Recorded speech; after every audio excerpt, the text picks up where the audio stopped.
Amém, amém. Você que está em pé, pode estar sentado. Quero compartilhar com você, estamos estudando o livro de 1 Samuel. Quero continuar compartilhando com você daquilo que Deus tem falado aos nossos corações. Queria que você abrisse a sua Bíblia aí, 1 Samuel, capítulo 17, a partir do verso 41. 1 Samuel 17.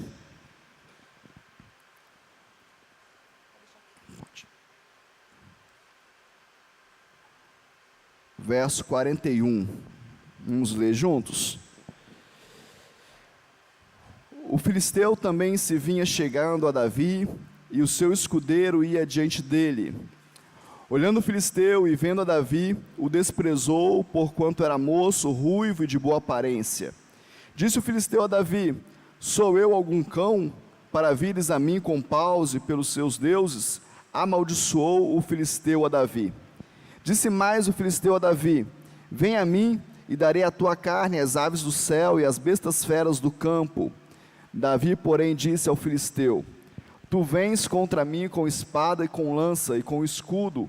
Eu, porém, vou contra ti em nome do Senhor dos exércitos, o Deus dos exércitos de Israel, a quem tens afrontado. Hoje mesmo o Senhor te entregará nas minhas mãos. Ferir-te-ei, tirar-te-ei a cabeça, e os cadáveres do arraial dos filisteus darei. Hoje mesmo as aves dos céus e as bestas feras da terra, e toda a terra saberá que há Deus em Israel. Saberá toda esta multidão que o Senhor salva, não com espada nem com lança, porque do Senhor é a guerra, e Ele vos entregará nas nossas mãos. Sucedeu, pois, que dispondo-se o filisteu a encontrar-se com Davi, este se apressou e, deixando as suas fileiras, correu ao encontro do filisteu. Davi meteu a mão no alforje, tomou dali uma pedra, e com uma funda lhe atirou, e feriu o filisteu na testa. A pedra encravou-se-lhe na testa, e ele caiu com o rosto em terra. Assim prevaleceu Davi contra o filisteu, com uma funda e com uma pedra, e o feriu e o matou. Porém não havia espada na mão de Davi. Pelo que correu Davi e lançou-se sobre o filisteu, tomou-lhe a espada e desembainhou-a, e o matou, e cortando-lhe com ela a cabeça, vendo os filisteus que era morto o seu herói, fugiram. Só até aí. Eu gosto muito dessa história de Davi e Golias, mas eu gosto muito de tirar dela esse romantismo que é gerado em nós nas salinhas de escola dominical quando nós éramos pequenininhos, né? Tem a música da Aline Barros lá, tem tanta coisa bonitinha, e é romântico, né? Você fala, poxa, Davi, um menino que matou o gigante, só que a gente cresceu, e eu queria que você olhasse essa passagem da história do Senhor, do povo de Deus, com um olhar de adulto. O que estava acontecendo aqui é 40 dias, existia um homem que 2 vezes por dia, ele chegava diante do povo de Deus e afrontava o povo de Deus. Durante 40 dias, o povo de Deus estava acuado, amedrontado, porque um homem, um gigante, disse o seguinte: não precisa ter guerra, é só alguém me vencer, coloca alguém para lutar comigo, quem vencer domina sobre o outro povo. Isso é tão forte, porque o que é o natural? O natural é um exército guerrear contra outro exército, mas ele tinha tanta certeza de quem ele era, do poder que ele tinha, da força que ele tinha, que ele disse o seguinte: não precisa de guerra, eu estou representando o meu povo, se alguém me vencer, o meu povo se sujeita a esse povo. Não tem romantismo nisso, tem sangue, tem morte, tem guerra. E Davi, ele sabe o que está acontecendo, que ele fala assim: olha, eu vou contra ti em nome do Senhor, o Senhor da guerra, o Senhor do exército de Israel. A gente tem que entender Deus como Senhor da guerra, a gente tem que entender que nós servimos a um Deus que é um Deus de guerra, e aí se Deus é um Deus de guerra, o mínimo que nós podemos ser, somos soldados. E soldado guerreia, soldado luta, soldado se planeja, Soldado organiza as coisas. Eu estive lá agora, nessa última viagem, conversando com alguns militares que servem em Brasília. E cada um falando da sua ocupação. Não, a minha função é essa. Eu conversei da outra vez com um rapaz que era da escuderia lá como é que chama? Da cavalaria lá, daqueles que usam aqueles chapéus enormes, aqueles capacetes enormes, esqueci o nome agora. Ele diz, qual que é a função dele? Porque ele é um militar. O outro é responsável pela parte de comunicação, comunicar, fazer e tal, o que está acontecendo, num país que não tem guerra, mas tem militares prontos para a guerra. Nós vivemos em guerra constante. A igreja do Senhor vive em guerra. A gente lê lá, porque as portas do inferno não prevalecerão. Como que é esse negócio, querido? Como que é esse negócio? A porta do inferno está lá, eu estou aqui, eu estou dizendo, você não vai prevalecer, hein? Mas ela está lá, no mesmo lugar. Como é que é esse negócio? É guerra, é luta. Tirar alguém do inferno é uma guerra. Tirar alguém das garras de Satanás é uma guerra. Implantar uma igreja é uma guerra. Tudo é uma guerra.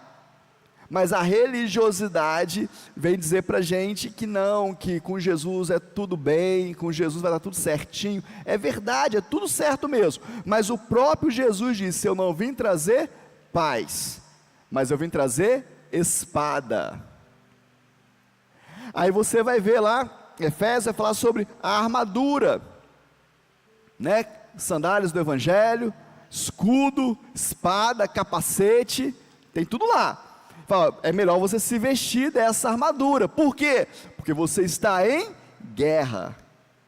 Então não se tenha como desavisado nessa caminhada com Cristo.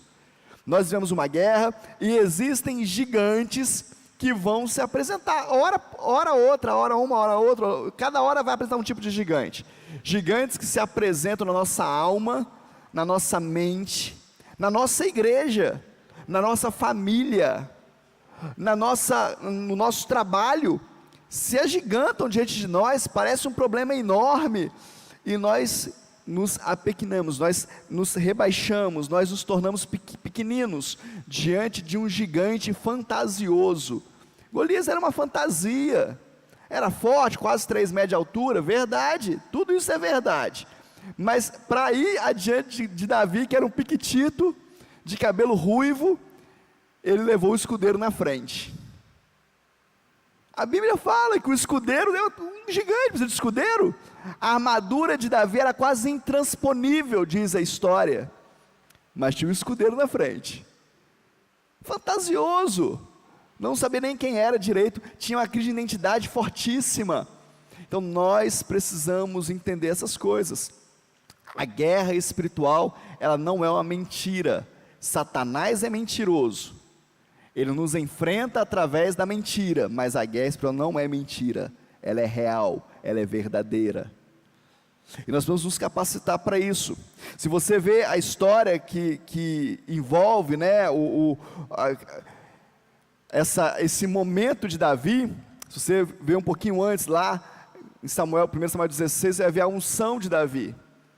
Davi, filho de Jessé, Saul agora, Deus fala para Samuel, fala assim, Samuel, para de ter pena de Saul, eu já o rejeitei.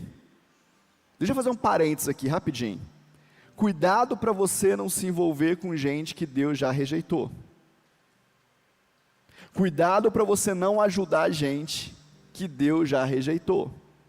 Porque toda vez que você se envolve com gente que Deus já rejeitou, você carrega com você a rejeição daquela pessoa em Deus.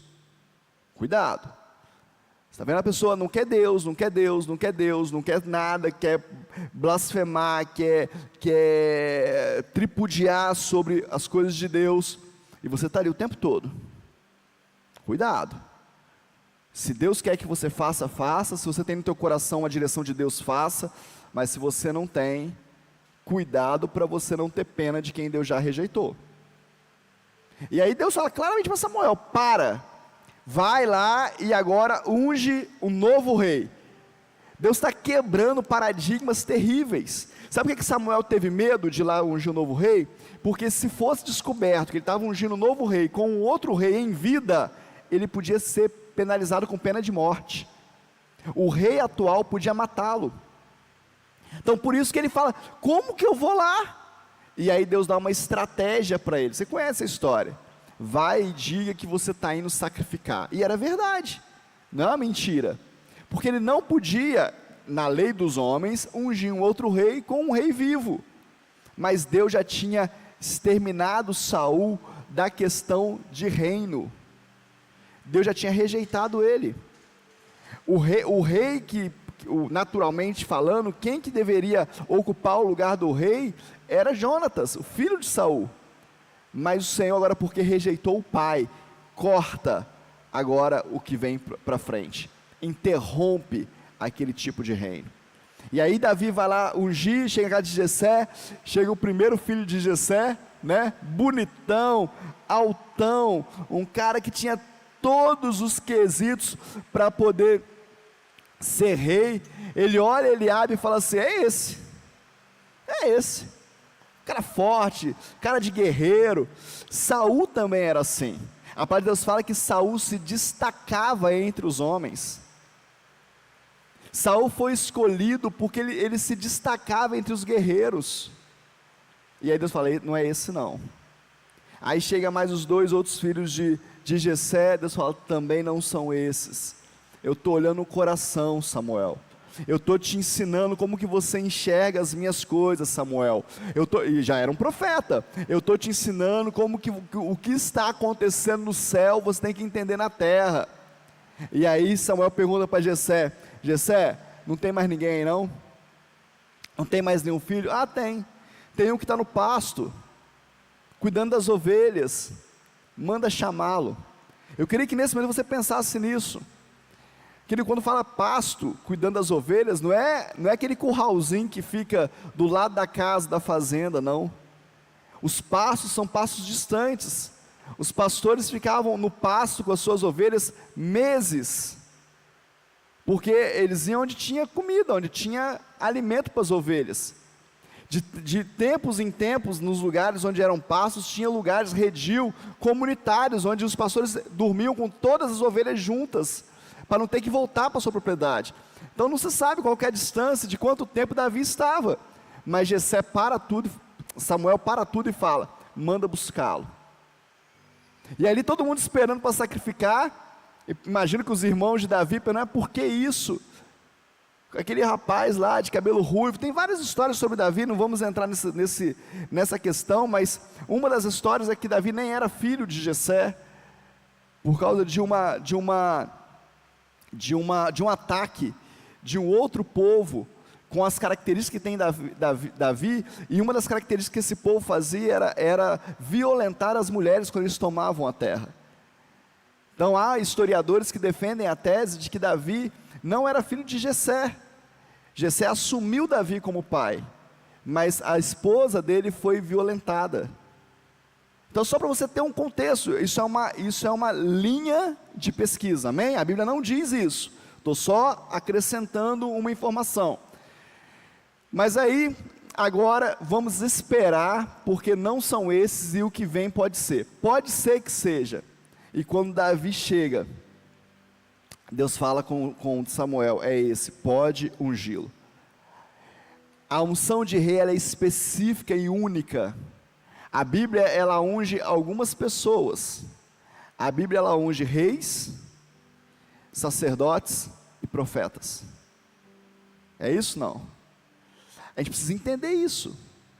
Aí agora vamos ungir Davi. A unção de Davi sobre a unção de rei sobre Davi e a unção de Saul sendo retirada. Se você observar, você vai ver que dali para frente, Saul agora começa a ser perturbado. A mente e a alma de Saul começa a ser perturbada, atacada, porque agora não existia mais a unção sobre Saul. E quem vai apartar os espíritos malignos de Saul? Davi. Estou perturbado, chama um arpista. Alguém fala, tem um lá da casa de Jessé que toca a harpa muito bem. Chama ele, mas não é porque Davi tocava a harpa muito bem, porque agora a unção estava sobre Davi. Existe algo na sua vida que, deixa eu te falar, receber unção é maravilhoso, mas toda unção, ela carrega uma responsabilidade. Toda unção, ela te capacita e te leva a um lugar de posicionamento em responsabilidade. Agora Davi não era rei, Davi não se ocupava na função de rei, ele já tinha a unção de rei, mas não era, não tinha sido empossado, mas já carregava consigo uma responsabilidade. Por isso, quando ele vê lá o povo acuado, o exército acuado, quando Jessé vira para ele e fala com ele, vai levar comida para os seus irmãos, e ele vai levar, primeiro dia, segundo dia, terceiro dia, e aí um dia ele chega lá, e vê Golias afrontando o povo, o exército acuado, ele fala, mas vocês não vão fazer nada? Porque nele já havia um senso de responsabilidade. Esse povo é meu, eu faço parte disso aqui, eu preciso defender isso aqui.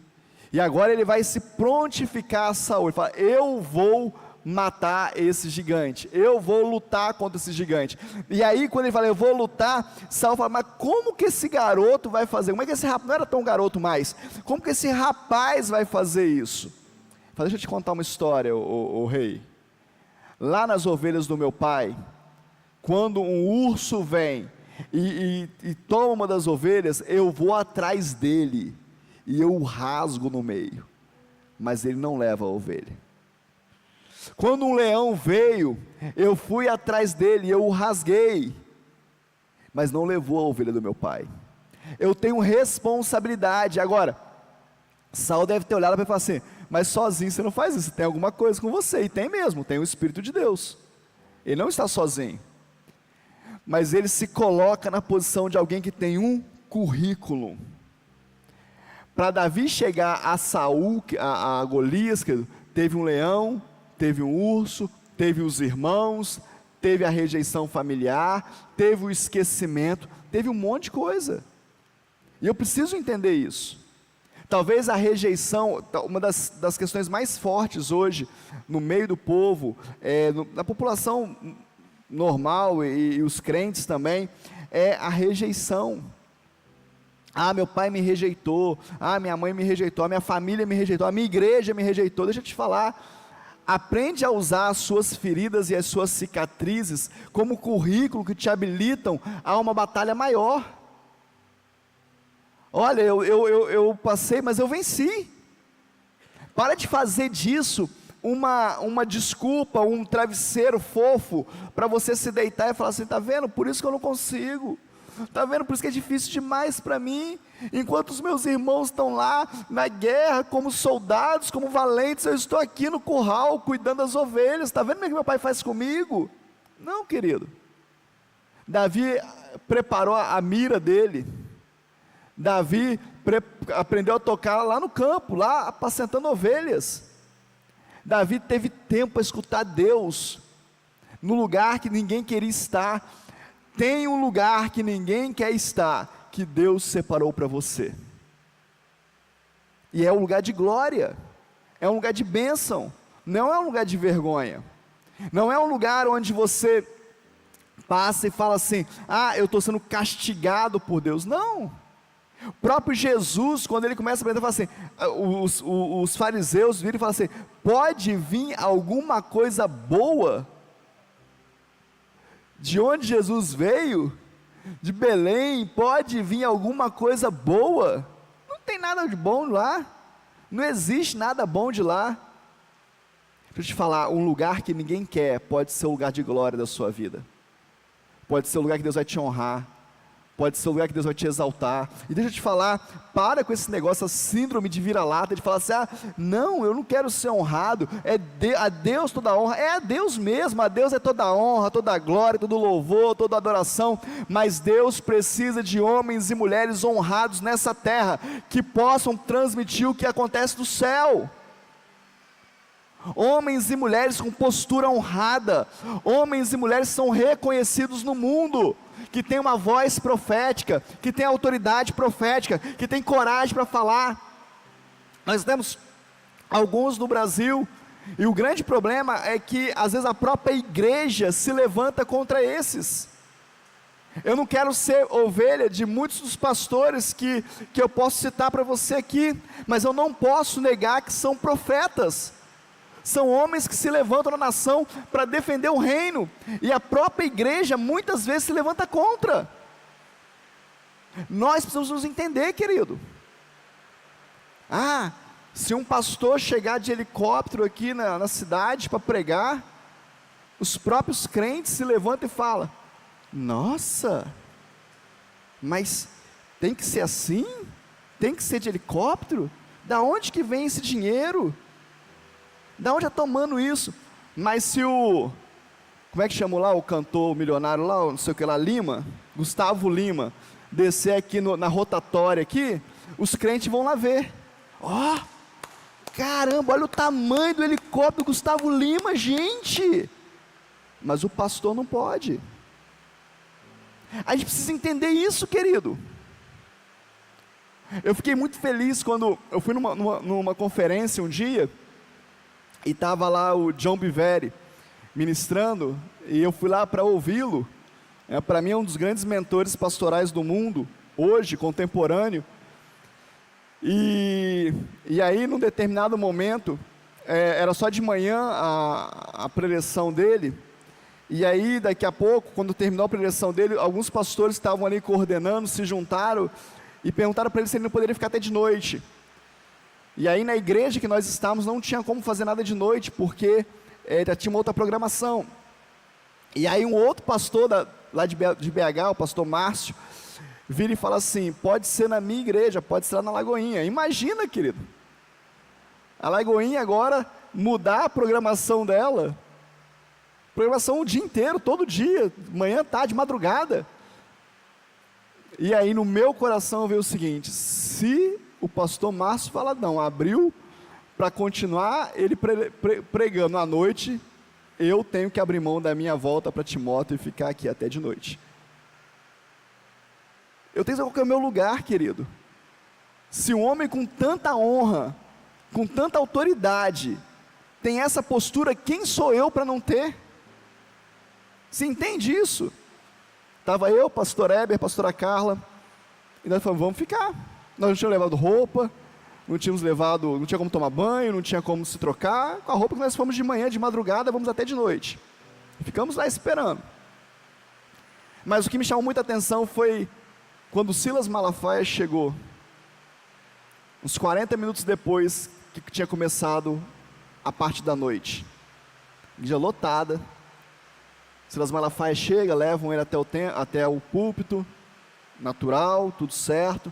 Dão a ele uma palavra, um momento de saudação, e ele diz: eu cheguei um pouco atrasado porque não tinha teto para voar em Belo Horizonte. Foi um dia que choveu muito de tarde, não tinha teto para voar, então eu fiquei esperando até que o avião pudesse decolar do Rio para BH, e o nosso avião, o avião do nosso ministério, está servindo o pastor John Bevere, então eu tive que vir em avião comercial. Você fala: por que tem isso? Tem muita coisa. Aquilo que Deus te dá não é só para você.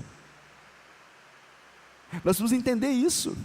A unção, a autoridade, o recurso que Deus te dá, a bênção que Deus vai te dar, não é só para te servir, não é para servir só a sua igreja, é para servir o reino de Deus.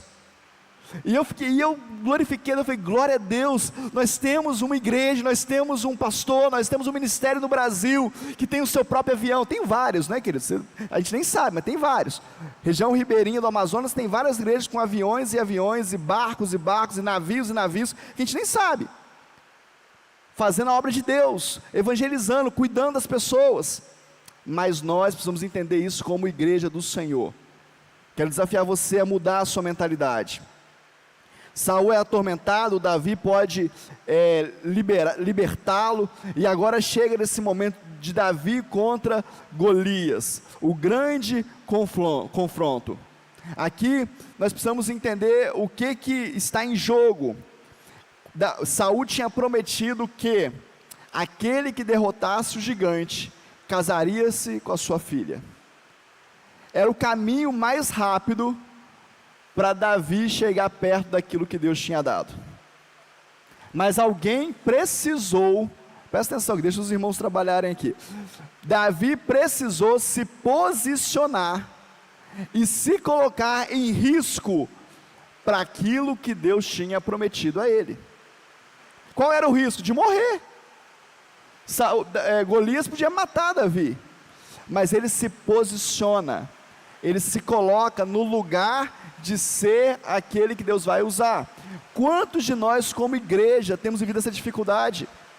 Irmão, você tem um chamado para isso. Irmão, você tem algo para isso na sua vida. Irmão, Deus está separando, você tem uma unção para isso. Ótimo, desde que não me custe nada, desde que eu não tenha que fazer nada. Abra um GC na sua casa. Ah não, mas eu não posso abrir porque o sofá lá de casa está feio. Deixa eu te falar, querido, Deus é Deus de dono de todos os sofás. Ora para Deus trocar o seu sofá, ué. Trabalha por isso. Ou então se exponha. Mas queridos, olha, eu estou sem dinheiro para comprar um sofá novo, coloquei uma manta aqui em cima, porque agora com o GC aqui na minha casa, eu tenho certeza que a glória de Deus vai encher esse lugar, e eu vou trocar de sofá. Mas a gente não quer se expor, a gente não quer expor as nossas coisas pequenas, a nossa pequenez. Eu me lembro um dia que eu fui com o bispo José Elias, numa dessas viagens, nós íamos ministrar numa igreja, e aí, 2 vezes aconteceu, e aí nós chegamos na casa do pastor, e o sofá do pastor era muito ruinzinho, coitadinho, estava muito ruim, e o bispo olhou no meu rosto, olhou para o lado, olhou para o outro, me chamou de lado e falou assim: vamos comprar um sofá novo para ele? Eu falei, vamos, então vamos sair. Aí viramos para o pastor e falou assim: eu só vou aqui embaixo rapidinho, daqui a pouco a gente volta. Nós descemos, ele morava na parte de cima, nós descemos e oramos: Deus, onde tem uma loja aqui? A gente não conhecia nada, nos mostra. Achamos a loja, compramos o sofá, mandamos entregar. Por quê? Porque aquele pastor se dispôs a se expor. Nosso presidente da igreja veio à minha casa, o bispo José Elias. O que ele vai pensar? Era a bênção que ele ia receber.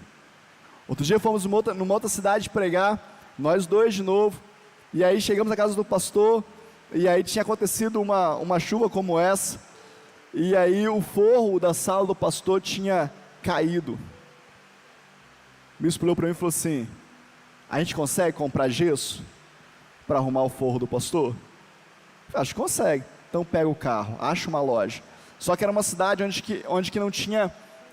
o comércio todo era abastecido por barcos, era uma cidade ribeirinha, então tudo muito caro, e só chegava de semana em semana, e eu fui em todas as lojas, e ninguém tinha gesso, ninguém tinha, e eu parei, sem conhecer a cidade, parei numa rua, desliguei o carro, falei: Senhor, por misericórdia, nós queremos abençoar aquele pastor, aonde eu vou encontrar gesso aqui?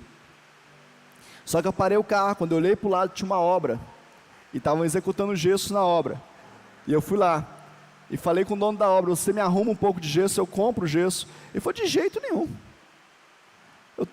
só chega gesso para mim só semana que vem, se eu te ceder o gesso eu não trabalho. Eu falei: moço, você não está entendendo, eu preciso de um pouco de gesso. Ele falou: não arrumo de jeito nenhum, e ninguém vai te arrumar, esquece, só semana que vem eu não estava mais lá. Eu falei: moço, em nome de Jesus, eu preciso de 5 placas de gesso, e preciso do pó de gesso, e o senhor vai me arrumar, em nome de Jesus. O homem baixou a cabeça, foi lá, catou 5, sem falar nada, me entregou as 5 placas, o saco. Falei: quanto que é? Ele falou: não é nada não, pode atender seu pastor. Nós fomos lá, consertamos o teto do pastor. Querido, a gente precisa entender que o nosso Deus é um Deus de guerra.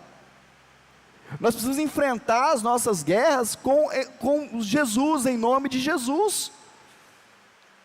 Quem que vai te socorrer na guerra, querido? Corra risco, se exponha, Fala em nome de Deus. Usa a autoridade que Deus te deu. Davi fala com ele assim, ó, Golias fala com ele assim: você vem comigo para mim como se eu fosse um cachorro. Davi fala: eu não vou com você como se fosse um cachorro. Eu vou até você em nome do Deus de Israel, o Senhor dos exércitos. Golias fala para Davi: eu vou te jogar para as bestas feras do campo. Davi responde da mesma forma: antes do anoitecer, você estará com as bestas feras do campo. Sabe, querido, isso é uma postura de alguém que não se amedronta, e não fala em nome próprio, em causa própria. Mas quantos de nós ouvimos na nossa vida: nós não podemos fazer isso não, porque isso vai trazer uma retaliação na nossa vida. Quantos de nós não assumimos lugares dentro da igreja, ou até assumimos e recuamos depois, porque depois que eu assumi o ministério, depois que eu fui tocar, depois que eu fui para a diaconia, depois que eu aceitei ser presbítero, depois que eu fui para a intercessão, nossa pastor, uma retaliação na minha vida. Se posiciona. Comecei a ter uma dor nas costas ontem, de noite, acordei hoje com muita dor nas costas, fui tomar meu banho para vir para a igreja, parei, sozinho, e falei assim: em nome de Jesus, se essa dor é um ataque do inferno contra a minha vida, se tem demônios de perturbação contra a minha vida, contra a minha casa, contra a minha igreja, eu te mando embora agora, na autoridade do nome de Jesus, e não tem mais dor nas costas, porque Golias vai aparecer, querido. Golias vai se mostrar, Golias vai se apresentar, mas você precisa aprender a guerrear, em nome de Jesus. E podia não ser demônio, podia ser um mau jeito, podia ser um descuido meu, podia ser um monte de coisa, mas se for Golias, se for demônios, se for o inimigo na minha vida, ele tem que cair. Ele precisa entender que eu estou guerreando em nome do Deus dos exércitos. Ele é o Senhor da minha vida. Pastor, mas vai que Deus não quer. É um assunto de Deus, não é meu. Eu não vou perder uma guerra por covardia. Eu posso até perder uma guerra porque Deus permitiu que eu perdesse, para eu aprender alguma coisa, para Ele me ensinar alguma coisa, porque era propósito dEle, não tem problema. Mas eu não vou perder por covardia. Querido, a história de Jó, olha lá, não se acovardou em nenhum momento. Se você for ver aquela história, Deus chama Satanás para uma conversa: de onde você vem? Vem de se andar pela terra, todo mundo passeio por aí. Vês meu filho Jó? Olha só, peraí Deus.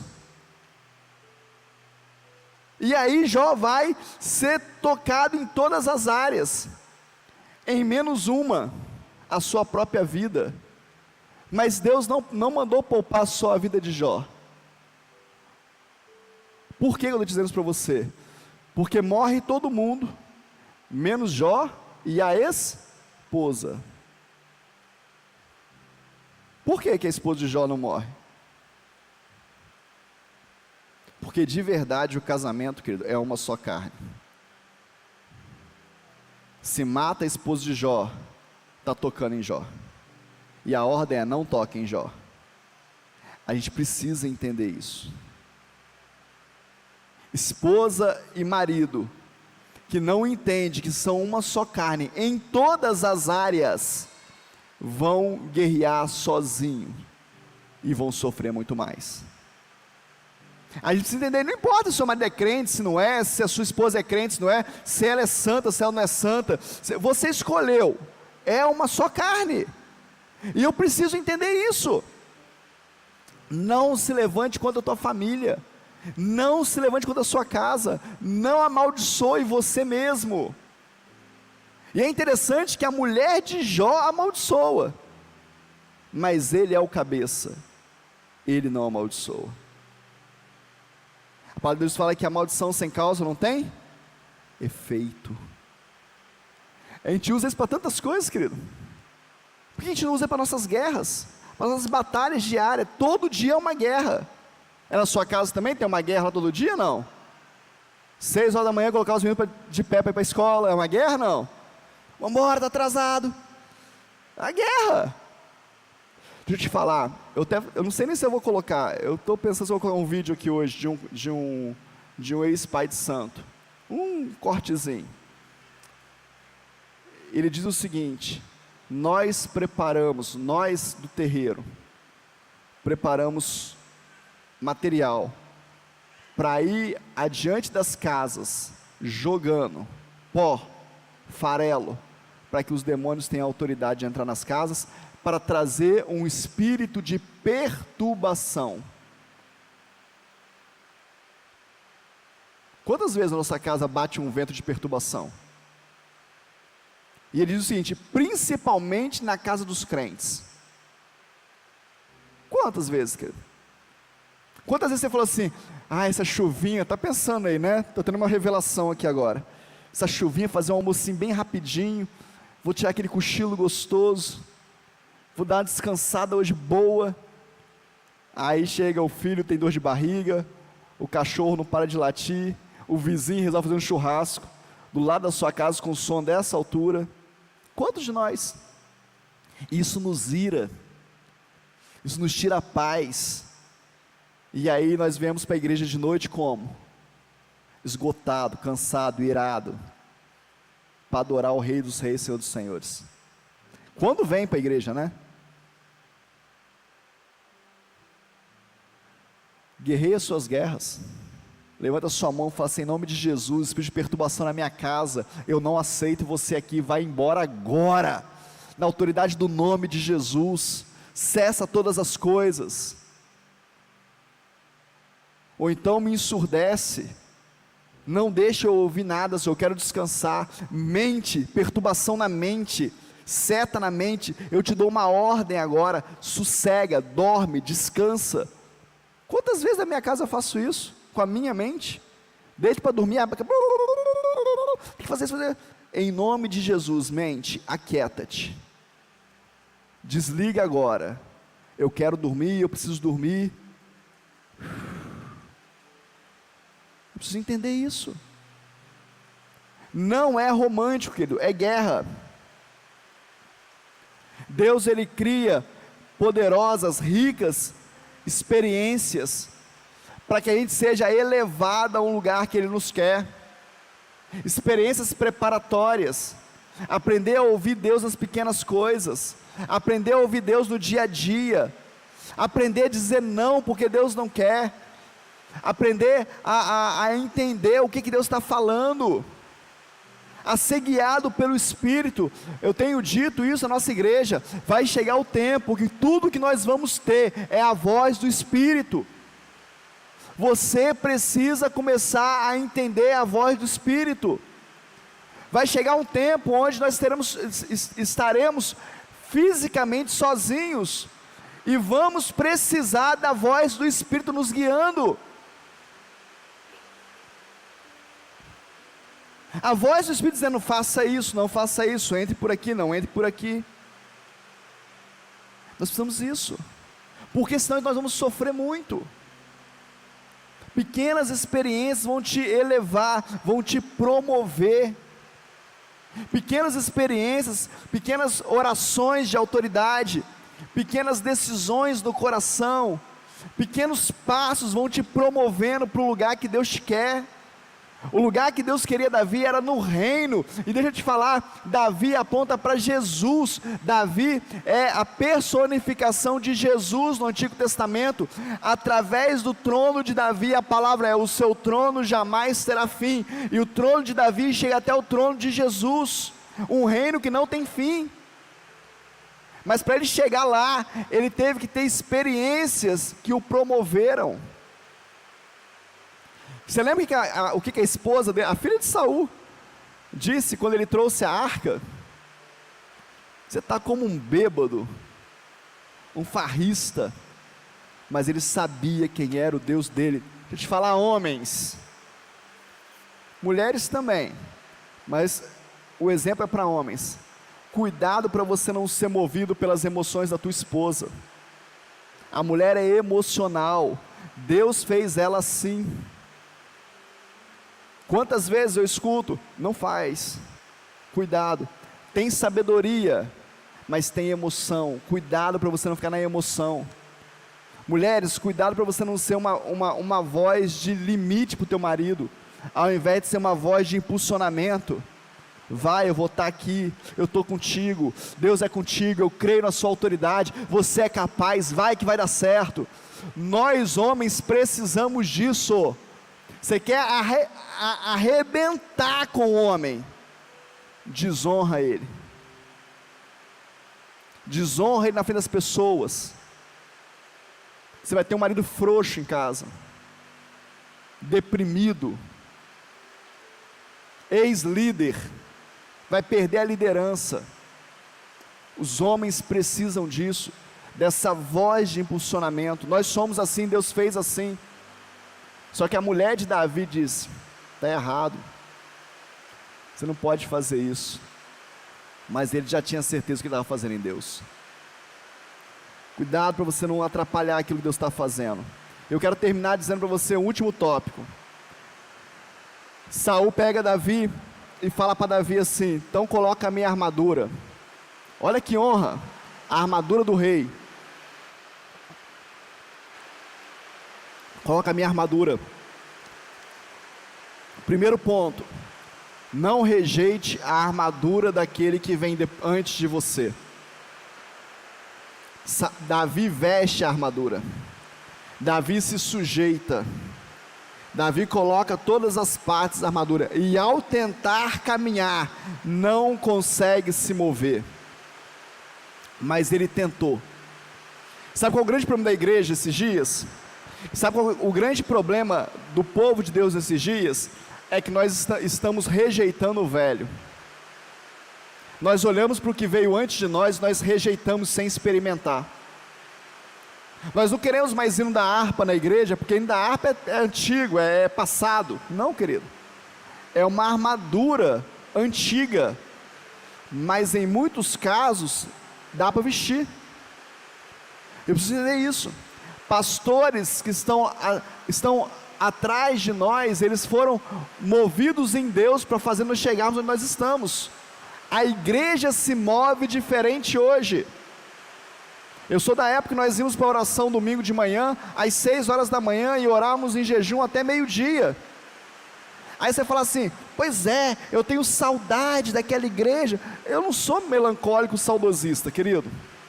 Nós vivemos um outro tempo, vivemos uma agenda diferente, o trabalho hoje é diferente, o tempo de trabalho é diferente do que era antigamente, mas nós temos que vestir essa armadura, e ver até onde nós conseguimos caminhar nela, e só depois, com a autorização do que veio antes de nós, dizer, tira então a armadura, e caminha do seu jeito, aí nós podemos caminhar. Precisamos entender isso. Tem um monte de gente preso nesse negócio, ou porque não quer vestir a armadura que veio antes, não quer o modelo, não quer a forma, é contrário a tudo, é do contra. Vamos falar, não concordo, justiça social desse jeito, eu não faria. Veste a armadura primeiro, e deixa Deus te levar e te mover onde Ele quer. Ou então, veste a armadura e não quer nunca mais soltar, está caminhando assim, Golias vai te matar, mas você não tem coragem de olhar para trás, deixar seu filho falar, tira essa armadura e caminha sozinho. Os meus filhos não vão caminhar do jeito que eu caminho, querido. Os meus filhos não vão pregar o evangelho do jeito que eu prego. Os meus filhos não vão instituir um reino de Deus do jeito que eu instituo. É outra geração, é outro jeito. Mas eles têm que saber que sobre mim há uma armadura, há uma unção, há uma autoridade. Nós temos que ver como igreja. Eu olho para as igrejas históricas, o pessoal fala, passou, não é mais assim, fui na igreja lá, e não podia bater nem palma, nosso Deus. Qual o problema, querido? É como eles adoram a Deus, e Deus usa eles, e já usou profundamente. Deixa ser do jeito que é. A igreja não pode isso, não pode aquilo. Qual o problema? É como Deus se move na vida deles. Eu tenho que olhar e reconhecer, e entender que eles me habilitaram para mover de um outro jeito. e para derrubar os Golias dessa geração. Amém? Você está entendendo ou não? Abra a sua mente, quebra essa parede de limitação, que Deus só faz uma coisa de um jeito. Deus deixou Davi matar Golias com uma pedrada na testa e usar a própria espada dele para cortar a sua cabeça. Não é romântico, querido, é sangrento, é guerra. Gigante a gente não derruba tão somente, gigante a gente mata, degola. Se tem pecados na sua vida que são gigantes para você, corta a cabeça. Se tem relacionamentos na sua vida que são gigantes para você, não é cortar a cabeça da pessoa não, tá? É cortar o relacionamento. São gigantes que te afrontam. Para de se alimentar da síndrome da vítima. Para de se alimentar do vitimismo. Ah, é porque as pessoas fazem isso comigo. Corta a cabeça. Se levanta contra, derruba. Vai para cima. Agora deixa eu te falar. Reconheça também quem você é. A gente gosta muito de reclamar das pessoas. Os irmãos de Davi mostram isso. O reino de Saul mostra isso. Mas a gente precisa entender quem nós somos. Davi, quando ele adultera, e o profeta o confronta, ele se veste panos de saco. Ele reconhece o erro dele. Quando o filho dele está para morrer, ele se veste de pano de saco. Ele faz jejum. O rei é o rei. Deixa eu te falar, a gente é ruim mesmo. Nós somos pequenos mesmos. Nós só somos grandes em Deus. Nós não somos nada, mas podemos tudo nele. Então, saber das nossas limitações. Olha, eu sou limitado nisso, eu tenho dificuldade nessa área, isso aqui é um problema para mim. Sabe, reconheça, trabalhe isso. Sabe, deixa alguém saber dos teus problemas. Deixa alguém saber das suas fraquezas. Deixa um discípulo seu saber, deixa um discipulador seu saber.